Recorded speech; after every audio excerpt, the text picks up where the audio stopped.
बैठ नारायण, चल चना के खेत नारायण। मैं बोऊं तू सींच नारायण, मैं काटूं तू उठा नारायण। मैं पीसूं तू छान नारायण, मैं पोऊं तू खा नारायण। कोरा करवा शीतल पानी, उठो देवो पियो पानी। उठो देवा बैठो देवा, अंगुरियां चटकाओ देवा। जागो जागो भगीरथ गोतियों के देवा। आप सभी को देवउठान एकादशी की हार्दिक शुभकामनाएं। भगवान श्री हरि और एकादशी माता की कृपा सदा आप सभी पर बनी रहे। अगर आपने भी एकादशी का व्रत रखा है, यदि आपने किसी कारणवश व्रत नहीं भी रखा है, तो भी देवउठान एकादशी, जो कि कार्तिक मास के शुक्ल पक्ष की एकादशी है, इस दिन सभी को सच्चे मन से व्रत की कथा अवश्य ही पढ़नी और सुननी चाहिए। यही वो समय होता है जब भगवान विष्णु भी 4 महीने की निद्रा पूरी करके जागते हैं। इस दिन शाम के समय भगवान श्री हरि को घंटे, घड़ियाल, शंख आदि बजाकर, ढोल नगाड़े आदि बजाकर उन्हें उठाया जाता है। उनसे प्रार्थना की जाती है कि हे श्री हरि, अब आपने 4 महीने की योग निद्रा का समय पूरा कर लिया है, अब आपके जागने का समय है। इसलिए हे देव, उठिए, जागृत होइए और सृष्टि के संचालन का कार्यभार पुनः संभालिए। इस प्रकार से प्रार्थना करते समय फिर सच्चे मन से आज की जो कथाएं मैं आपको सुनाने वाली हूँ, उन कथाओं को सुनना चाहिए या पढ़ना चाहिए। पहली पौराणिक कथा के अनुसार एक बार माता लक्ष्मी ने भगवान विष्णु से पूछा कि हे स्वामी, आप या तो रात दिन जागते हैं या फिर लाखों करोड़ों वर्ष योग निद्रा में ही रहते हैं, और आपके ऐसा करने से तो संसार के समस्त प्राणी उस समय कई परेशानियों का सामना करते हैं। इसलिए हे प्रभु, आपसे अनुरोध है कि आप नियम से प्रतिवर्ष निद्रा लिया करें, इससे मुझे भी कुछ समय विश्राम करने का मिल जाएगा। देवी लक्ष्मी की बात सुनकर नारायण भगवान मुस्कुराए और बोले, देवी, आपने ठीक कहा है। मेरे जागने से सभी देवों को और खासकर आपको सबसे ज्यादा कष्ट होता है। आपको मेरी वजह से जरा भी अवकाश नहीं मिलता। इसलिए आज से मैं आपके कहे अनुसार ही प्रतिवर्ष 6 मास वर्षा ऋतु में शयन किया करूंगा। मेरी यह निद्रा अल्प निद्रा और प्रलय काल महानिद्रा कहलाएगी। मेरी यह अल्प निद्रा, जो कि केवल 4 महीने के लिए होगी, मेरे भक्तों के लिए परम कल्याणकारी होगी। इस दौरान मेरे जो भी भक्त मेरे शयन की भावना कर मेरी सेवा करेंगे और शयन और उत्थान के उत्सव को आनंद पूर्वक घर में मनाएंगे, उनके घर में मैं सदा आपके साथ निवास करूंगा। मान्यता है कि तभी से देवउठान एकादशी का ये महापर्व मनाया जाने लगा। दूसरी पौराणिक कथा के अनुसार एक बार एक राजा था जिसके राज्य में प्रजा बहुत सुखी थी। उस राज्य में एकादशी के दिन कोई भी अन्न नहीं बेचता था, न ही कोई अन्न ग्रहण करता था। सभी लोग केवल फलाहार ही किया करते थे। एक बार भगवान ने राजा की परीक्षा लेने के लिए एक सुंदरी का रूप धारण किया और एक किनारे बैठ गए। तभी राजा उधर से गुजरे, सुंदरी को देखकर हैरान रह गए। उन्होंने सुंदरी से पूछा कि तुम कौन हो और इस तरह यहाँ क्यों बैठी हुई हो। तब सुंदरी के रूप में उपस्थित भगवान ने कहा, हे राजन, मैं बेसहारा हूँ। इस नगर में कोई भी मेरी जान पहचान का नहीं है, मैं किससे सहायता मांगू। राजा उस सुंदरी के रूप पर मोहित हो गए और बोले कि तुम मेरे साथ महल में चलकर मेरी रानी बनकर रहो। तब सुंदरी कहने लगी, राजन, मैं आपकी सारी बात मानूंगी, लेकिन आपको राज्य का अधिकार मुझे सौंपना होगा। आपके राज्य पर पूरी तरह केवल मेरा ही अधिकार होगा और मैं जो भी बनाऊंगी वही आपको खाना भी होगा।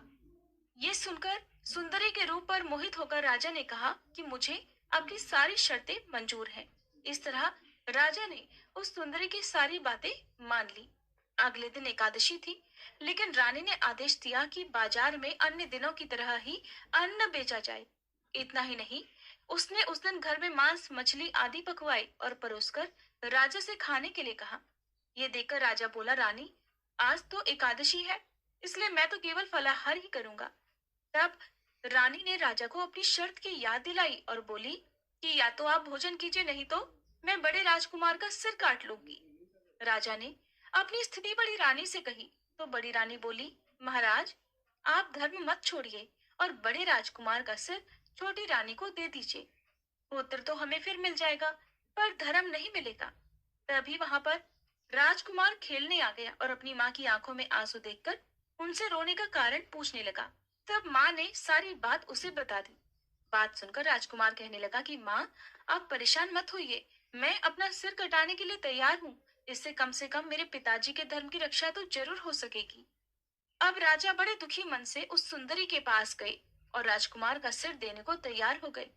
तब सुंदरी के रूप में भगवान विष्णु ने प्रकट होकर उस राजा से कहा कि हे राजन, मैं तो तुम्हारी परीक्षा ले रहा था और आज तुम इस कठिन परीक्षा में पास हो गए।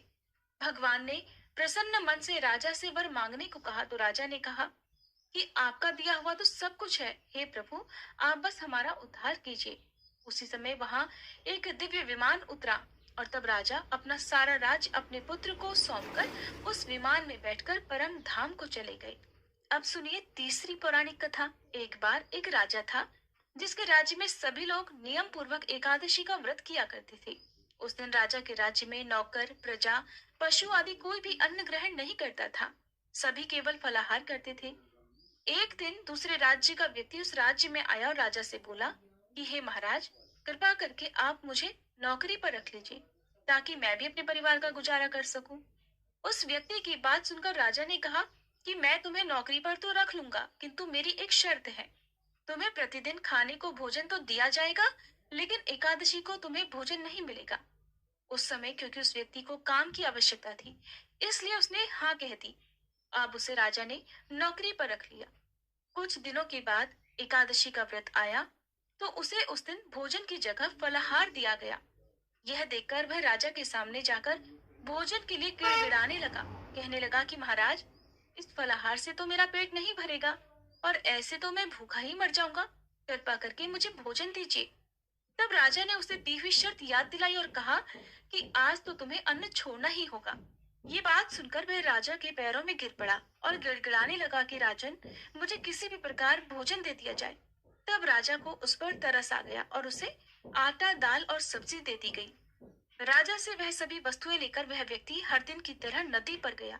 वहां जाकर उसने सबसे पहले स्नान किया, फिर भोजन पकाने लगा। जब भोजन पक गया तो उसने भगवान को भोजन के लिए बुलाया। कहा कि आओ भगवान, भोजन तैयार है। उस व्यक्ति ने भगवान को श्रद्धा भाव से भोजन करने के लिए बुलाया। भक्त की पुकार सुनकर चतुर्भुज रूपी भगवान विष्णु वहां उपस्थित हो गए। फिर दोनों ने आराम से भोजन किया। भगवान तो भोजन करके वहां से अंतर्ध्यान हो गए और फिर वह व्यक्ति अपने काम करने के लिए महल में चला गया। 15 दिन के बाद अगली एकादशी आई तो वह राजा के पास गया और कहने लगा कि महाराज, आज के इस एकादशी वाले दिन आप मुझे दोगुना सामान दीजिएगा, क्योंकि मैं पिछली एकादशी वाले दिन तो भूखा रह गया था। तब राजा ने पूछा कि क्यों, तुम्हें तो एक आदमी का भोजन दिया गया था, फिर तुम भूखे कैसे रह गए। राजा के पूछने पर उस व्यक्ति ने उत्तर दिया कि हे राजन, मैं अकेला भोजन नहीं करता, मेरे साथ तो भगवान भी भोजन करते हैं और इसीलिए हम दोनों के लिए वह सामान कम पड़ जाता है। तो कृपा करके आप इस बार मुझे 2 आदमियों के खाने जितना सामान दीजिएगा। उस व्यक्ति की बात सुनकर राजा को बड़ा ही आश्चर्य हुआ और कहने लगा, मैं नहीं मानता कि तुम्हारे साथ भगवान भोजन करते हैं, क्योंकि मैं तो इतने वर्षों से एकादशी का उपवास रखता आ रहा हूँ, नियमित पूजा पाठ करता हूँ। मुझे तो भगवान ने कभी दर्शन नहीं दिए। उस राजा की बात सुनकर वह आदमी कहने लगा कि महाराज, अगर आपको मुझ पर विश्वास न हो तो मेरे साथ चलकर ही देख लो। राजा ने वैसा ही किया। वह एक पेड़ के पीछे जाकर छुप गया। वह व्यक्ति रोज की तरह स्नान करके भोजन पकाने लगा। जब भोजन तैयार हुआ तो उसने भगवान को आवाज लगाई कि हे प्रभु, भोजन तैयार है, कृपा करके भोजन कर लीजिए। किंतु उस दिन तो भगवान नहीं आए और ऐसे में बुलाते बुलाते शाम हो गई, भगवान नहीं आए। अंत में उस व्यक्ति ने कहा कि भगवान, अब आप आ जाइए। अगर आप नहीं आए तो मैं इस नदी में कूद कर अपने प्राण दे दूंगा। उधर पेड़ के पीछे छुपा हुआ राजा ये सब कुछ देख रहा था। उसे लगने लगा था कि वह व्यक्ति झूठ बोल रहा था और भगवान तो उसके साथ कभी भोजन करते ही नहीं। उधर वह व्यक्ति तो अपने निश्चय का पक्का था। उसने देखा कि भगवान नहीं आए तो वह अपने प्राण त्यागने के लिए नदी की ओर बढ़ा। जैसे ही वह नदी में कूदने लगा तो भगवान ने उसका हाथ पकड़कर उसे रोक लिया और उसके सामने प्रकट हो गए और उस दिन उसके साथ बैठकर हर एकादशी की तरह भोजन भी किया। भोजन करने के बाद भगवान ने उसे अपने विमान में बिठाया और अपने धाम में ले गए। पेड़ के पीछे छुपे हुए राजा ने ये सारा दृश्य अपनी आंखों से देखा था। अब उसे पता चल गया कि एकादशी का व्रत तो वह करता है, लेकिन उसकी श्रद्धा और विश्वास में बहुत कमी थी। अब उसे समझ आ गया। तब उसने श्रद्धा और भक्ति भाव से एकादशी का व्रत रखना प्रारंभ कर दिया, जिसके बाद उसे भी अंत समय में स्वर्ग लोक की प्राप्ति हुई। अब सुनिए तुलसी माता की कथा। तुलसी माता अपने पूर्व जन्म में वृंदा नाम की कन्या थी। प्राचीन काल में जलंधर नाम का एक बहुत ही शक्तिशाली असुर था। वृंदा का जन्म भी असुर कुल में ही हुआ था, जिस कारण वृंदा का विवाह जलंधर के साथ हो गया था। वृंदा बहुत ही पतिव्रता स्त्री थी। उनके सतीत्व के बल के कारण कोई भी जलंधर को परास्त नहीं कर पाता था। अपने अजय होने के अहंकार के चलते ही जलंधर ने कैलाश पर्वत पर आक्रमण कर दिया। जलंधर और भगवान शिव के बीच भीषण युद्ध होने लगा। वृंदा के सतीत्व के बल के कारण भगवान शिव जलंधर का वध नहीं कर पा रहे थे। तब भगवान विष्णु ने छल से वृंदा के सतीत्व को भंग कर दिया। वृंदा के सतीत्व का बल क्षीण होने के बाद ही जलंधर का वध संभव हो पाया। छल से वृंदा का सतीत्व भंग होने के कारण वृंदा ने भगवान विष्णु को क्रोधित होकर श्राप दे दिया कि वे पत्थर के हो जाएं। तब सभी देवी देवताओं के द्वारा प्रार्थना किए जाने पर वृंदा ने अपना श्राप वापस ले लिया, किंतु भगवान विष्णु के उसके श्राप को सम्मान देने के लिए उन्होंने अपना एक पत्थर का स्वरूप प्रकट किया, जिन्हें शालिग्राम कहा गया। वृंदा तो जलंधर के साथ सती हो गई और उनकी राख से तुलसी जी का पौधा वहां पर उत्पन्न हुआ। जिस स्थान पर वृंदा सती हुई थी, उस जगह पर राख से तुलसी जी का पौधा निकला। तब भगवान श्री हरि ने वृंदा के सम्मान के लिए उन्हें अपनी पत्नी रूप में स्वीकार करने का वचन उन्हें दिया और कहा कि मेरे जागृत होने के बाद देवउठान एकादशी के दिन मेरे शालिग्राम विग्रह के साथ तुलसी जी के पौधे का विवाह किया जाएगा और इसी रूप में मैं तुम्हें अपनी पत्नी के रूप में स्वीकार करूंगा। जिस तरह से शिवलिंग को भगवान शिव का विग्रह मानकर पूजा जाता है, उसी प्रकार शालिग्राम जी को भगवान विष्णु के विग्रह के रूप में पूजा जाता है। शालिग्राम भगवान एक काले रंग के गोल से पत्थर होते हैं, जिनमें एक छेद होता है। शालिग्राम एक पत्थर के रूप में होते हैं, जो कि केवल गंडकी नदी में ही पाए जाते हैं। मान्यता है कि तभी से भगवान विष्णु के शालिग्राम रूप के साथ तुलसी जी के पौधे का विवाह आयोजित किया गया और तभी से ये परंपरा अब तक चली आ रही है। अब सुनिए भगवान शालिग्राम की कहानी। किसी गांव में एक बुढ़िया माँ थी। उन्होंने शालिग्राम जी की सेवा का संकल्प लिया हुआ था और वह प्रतिदिन नियम से शालिग्राम भगवान की सेवा किया करती थी। कार्तिक मास में एक बार वह गंगा स्नान का विचार कर अपनी पड़ोसन से कहने लगी, बहन, मैं गंगा जी स्नान करने जा रही हूँ, तुम मेरे शालिग्राम जी को रख लो और जब तक मैं नहीं आऊं तब तक उनकी सेवा कर देना। पड़ोसन ने जब ये सुना तो उसे बड़ी प्रसन्नता हुई कि उसे भगवान शालिग्राम जी की सेवा पूजा का शुभ अवसर मिल रहा है। इसलिए उसने हाँ तो भर दी, लेकिन थोड़ी देर के बाद वह चिंता में डूब गई और फिर कहने लगी, बहन, मैं शालिग्राम भगवान जी को रख तो लूंगी, लेकिन मुझे तो उनकी सेवा पूजा करना आती ही नहीं, तो भला मैं कैसे करूंगी। तब पड़ोसन की बात सुनकर बुढ़िया माँ उसे समझाते हुए कहने लगी कि इनको सुबह सवेरे उठा देना, नदी से लोटा भरकर पानी लाना, आते समय बगीचे से फूल और तुलसी भी लेते आना, भगवान को जल और कच्चे दूध से स्नान कराना, चंदन लगाकर पुष्प और तुलसी चढ़ाना, दूध का भोग लगाना और दोपहर को रसोई में जो भी बने उसका भोग लगा देना, शाम को दिया जलाना और रात को सोते समय शालिग्राम जी को भी सुला देना। बस ऐसे ही पूजा करनी है। इतना कहकर वह बुढ़िया माँ पड़ोसन को शालिग्राम जी देकर गंगा जी स्नान करने को चली गई। इधर अपने घर में शालिग्राम जी को पाकर पड़ोसन बहुत उत्साह में थी। पड़ोसन ने सब कुछ बुढ़िया माँ के कहे अनुसार किया। सवेरे उठते ही शालिग्राम भगवान जी को भी आवाज लगा दी कि भगवान उठ जाइए, सुबह हो गई। उसके बाद वह बड़ी खुशी खुशी नदी से लोटा भरकर जल ले आई। आते समय बगीचे से फूल और तुलसी भी लेती आई। भगवान को जल और कच्चे दूध से स्नान कराया, चंदन लगाकर फूल और तुलसी चढ़ाई। उसके बाद उसने दूध का भोग लगा दिया। फिर वह दोपहर का भोजन बनाने में लग गई। भोजन बनाकर उसने भगवान को भोग भी लगा दिया। भोग लगाते समय उसने देखा कि उसके द्वारा अर्पित किया गया दूध तो कटोरे में वैसा ही पड़ा है। उसने सोचा कि भोग लगाने का समय हो गया है, तो भोग लगा देती हूँ, हो सकता है भगवान भोग के साथ ही दूध पीते हों।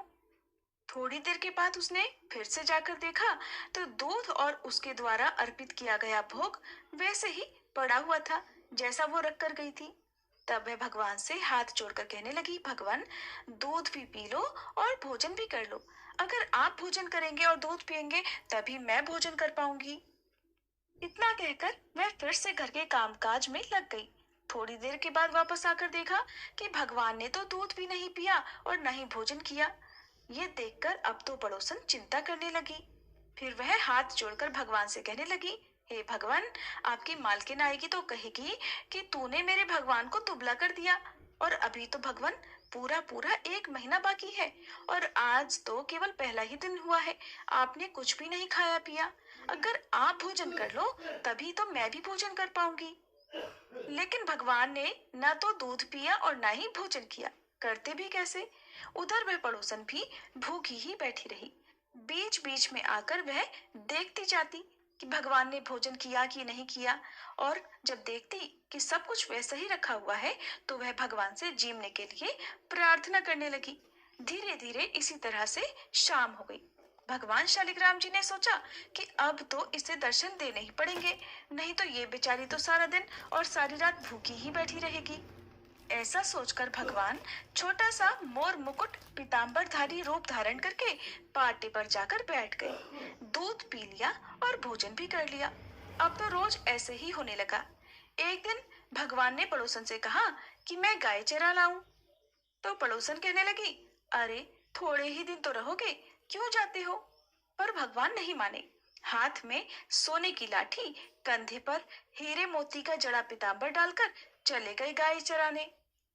दिन भर गाय चराई और शाम को गोधूली बेला में गाय लेकर वापस भी आ गए। अब तो रोज ही रोज पड़ोसन के घर में ऐसा होने लगा। भगवान रोज दूध पीने लगे और भोजन करने के बाद गाय चराने चले जाते और शाम को गोधूली बेला में वापस भी आ जाते। इसी तरह धीरे धीरे करके कार्तिक मास बीत गया। बुढ़िया माँ गंगा स्नान करके घर वापस आई। स्नान ध्यान से निपटकर सोचने लगी कि अपने शालिग्राम जी को तो ले आऊं। आकर वह पड़ोसन के घर गई। पड़ोसन से कहने लगी, बहन जरा मेरे शालिग्राम जी तो दे दो। तो पड़ोसन कहने लगी, माँ जी शालिग्राम जी तो शाम को आएंगे, तब ले जाना। अब तो बुढ़िया माँ शालिग्राम जी के लिए जिद करने लगी। बुढ़िया माँ ने सोचा शायद पड़ोसन के मन में उन्हें देने की इच्छा नहीं है। इसी बीच में उनके बीच में बहस होने लगी। उनकी बहस को सुनकर आसपास के बहुत सारे लोग इकट्ठे हो गए। लोगों को देखकर वे पड़ोसन कहने लगी, भाई लोगों, जरा इन बुढ़िया माँ को समझाओ। जैसे इन्होंने 1 महीना निकाला वैसे ही शाम तक थोड़ा और सब्र कर ले। लेकिन बुढ़िया माँ तो धरना देकर बैठ गई और कहने लगी, मैं तो बस अपने शालिग्राम जी को लेकर ही घर जाऊंगी, वरना यहीं बैठी रहूंगी। बुढ़िया माँ को लगा कि शायद उसकी पड़ोसन झूठ बोल रही है। बुढ़िया माँ उसे डपट कर कहने लगी, बता तूने कहाँ छुपा कर रखा है मेरे शालिग्राम जी को? लेकिन पड़ोसन हाथ जोड़कर बार बार कहती रही और बुढ़िया माँ को समझाती रही कि माँ जी शाम को जब शालिग्राम जी आ जाए तब ले जाना। लेकिन बुढ़िया माँ को कोई बात ही समझ में नहीं आई। और इधर जब शाम हुई तो भगवान जी गाय चराकर वापस आए और गाय को उसकी जगह पर छोड़कर भगवान उस पड़ोसन के घर के मंदिर में खुद ही विराजित हो गए। ये देखकर पड़ोसन बुढ़िया माँ से बोली, माँ जी आ गए आपके शालिग्राम जी, लो अब ले जाओ अपने भगवान जी। पड़ोसन ने तो कह दिया, लेकिन बुढ़िया माँ को भगवान जी दिखाई ही नहीं दिए। उसे कुछ भी समझ में नहीं आया। तब बुढ़िया माँ बोली, तू इतनी देर से मना क्यों कर रही थी? जरूर तूने ही कहीं छुपा कर रखा था मेरे भगवान को। और बुढ़िया माँ भगवान जी को इधर उधर ढूंढने लगी, लेकिन पड़ोसन को तो सामने ही भगवान जी दिखाई दे रहे थे। बुढ़िया माँ की बात सुनते ही पड़ोसन को सब समझ में आ गया। खुशी के मारे उसकी आंखों से आंसू बह निकले। उसने भगवान के सामने हाथ जोड़ लिए और फिर वह भगवान जी से बोली, भगवान मुझे तो आपने दर्शन दे दिए, अब इन बुढ़िया माँ को भी अपना रूप दिखा दो, नहीं तो ये मुझ पर शक ही करती रहेंगी। अब तो भगवान को पड़ोसन की बात माननी ही पड़ी और पड़ोसन की बात मानकर भगवान ने मोर मुकुट पीताम्बर धरा, हाथ में सोने की लाठी ली और फिर बुढ़िया माँ को भी दर्शन दे ही दिए। बुढ़िया माँ ये सब देखकर हैरान रह गई। उनका बूढ़ा शरीर कांपने लगा और उनकी आंखों से आंसू भी झरझर बहने लगे। अब तो बुढ़िया माँ ने भगवान के और पड़ोसन के दोनों के पैर छू लिए और कहा, मैं तो इतने दिन से शालिग्राम जी की सेवा कर रही थी, पर मुझे तो कभी भगवान ने दर्शन ही नहीं दिए, क्योंकि मैंने भगवान को केवल मूर्ति मानकर उनकी सेवा की थी और असल में तूने ही भगवान को शुद्ध मन से सच्ची सेवा की, इसीलिए तो भगवान ने तुझे दर्शन दिए। हे भगवान, जैसे आपने उन्हें दर्शन दिए वैसे सबको देना। कथा अधूरी हो तो पूरी करना, पूरी हो तो मान करना। इस कथा को कहने सुनने और हुंकारा भरने वाले सभी की मनोकामनाएं पूर्ण करना। अब सुनिए तुलसी माता की दूसरी कहानी। कार्तिक के महीने में सभी औरतें तुलसी माता को सींचने जाया करती। सब तो सींच कर आती, परंतु एक बूढ़ी माई आती और कहती, हे तुलसी माता, सत की दाता, मैं बिड़ला सींचूं तेरा, तू कर निस्तार मेरा।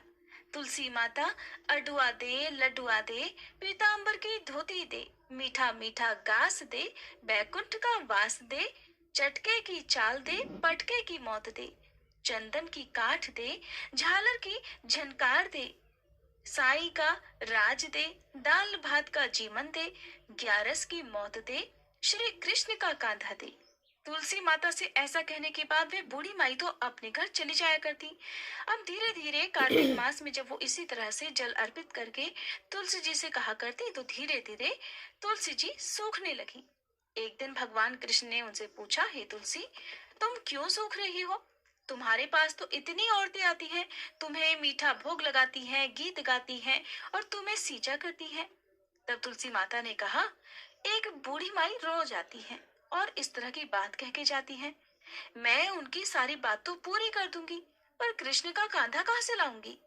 भगवान बोले, वो मरेगी तो कंधा मैं दे आऊंगा। और फिर कुछ दिनों के बाद वह बूढ़ी माई मर गई। सारे गांव वाले इकट्ठे हुए और बूढ़ी माई को अर्थी पर रखकर ले जाने लगे, पर वह अर्थी तो इतनी भारी हो गई कि किसी से उठाई भी नहीं उठी। तब सब मिलकर कहने लगे, ये बूढ़ी माई तो इतनी पूजा पाठ करती थी, पाप नष्ट होने की माला भी फेरती थी, कार्तिक के महीने में तुलसी जी को सींचा भी करती थी, फिर ये इतनी भारी कैसे हो गई? बूढ़े ब्राह्मण के रूप में तभी भगवान कृष्ण वहां आए और पूछने लगे, अरे भाइयों, ये भीड़ कैसी है? तब वहां खड़े हुए लोग कहने लगे, ये बूढ़ी माई थी जो मर गई, पापिन थी, इसलिए इतनी भारी हो गई कि किसी से उठाई नहीं उठ रही। तब भगवान कृष्ण कहने लगे, भाइयों, जरा मुझे इस बूढ़ी माई के कान में एक बात तो कहने दो, शायद उठ जाए। भगवान ने बूढ़ी माई के पास जाकर उनके कान में कहा, बूढ़ी माई, मन की निकाल ले, अडवा ले, गडवा ले, पीतांबर की धोती ले, मीठा मीठा ग्रास ले, बैकुंठ का वास ले, चटक की चाल ले, चंदन की काठ ले, झालर की झनकार, दाल भात का जीवन ले और ले, कृष्ण का कांधा भी ले। इतना सुनना था कि बुढ़िया हल्की हो गई और भगवान अपने कांधे पर उसको लेकर चले गए। फिर बुढ़िया को मुक्ति मिल गई। जिस दिन बुढ़िया की मृत्यु हुई वह दिन एकादशी का दिन था। कहते हैं कि एकादशी के दिन यदि किसी की मृत्यु हुई हो तो उसको मोक्ष मिल जाता है। हे तुलसी माता, जैसे मुक्ति बूढ़ी माई की वैसे ही हमारी भी करना, और जैसे उनको कंधा मिला वैसे ही हमें भी कान्हा जी का कंधा देना।